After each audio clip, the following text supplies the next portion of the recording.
Alain Juppé, à qui nous parlions tout à l'heure, disait que c'est une question de jours, voire d'heures, qu'il faut aller évidemment très vite, que si on veut éviter le bain de sang que le colonel Kadhafi promet notamment à Benghazi, eh bien il faut agir très très vite. Il faut bien se rendre compte de la dimension historique.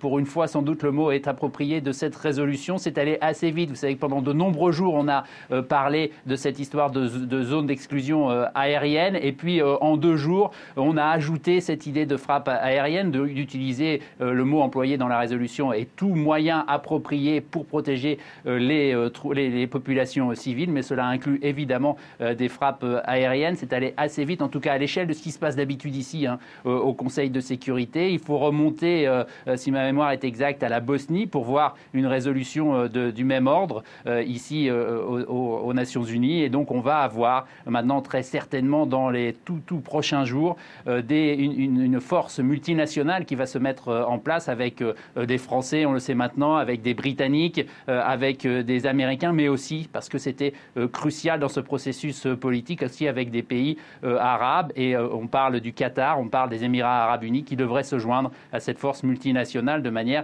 à empêcher, dans un premier temps en tout cas, les troupes du colonel Kadhafi d'aller plus avant vers l'Est et de reprendre Benghazi.